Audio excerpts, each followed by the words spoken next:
Чаму карэнныя амерыканцы ваявалі супраць незалежнасці Амерыкі?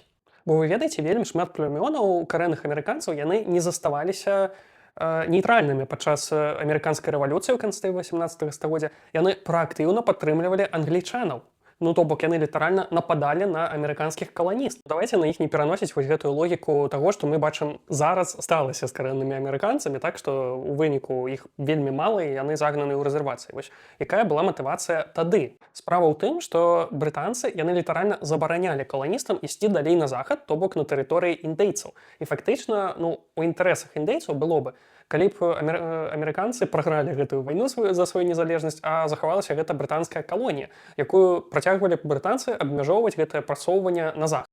І на самой-то справе гэта нават было адным з пытанняў, якімі былі незадаволены амерыканскія каланісты, якія паўсталі супраць Брытаніі. Гэта менавіта тое, што ім не дазвалялі брытанскія ўлады прасоўвацца далей на тэрыторыю Амерыкі і выцісняць індейцаў з іхніх тэрыторый. І, дарэчы, менавіта тое, што большасць карэнных амерыканцаў выбрала тады брытанскі бок, гэта і грала супраць іх ужо пасля амерыканскай рэвалюцыі, бо гэта укрэпіла, скажам так, перакананне амерыканцаў у тым, што гэта ворагі, з якімі трэба бароцца. Вось нейкая такая была прыкладна барацьба за волю Амерыкі. Людзі, якім дрэнна было ад таго, што ім не дазвалялі выцісняць індейцаў з іхніх тэрыторыяў і якія працягвалі гандляваць рабамі.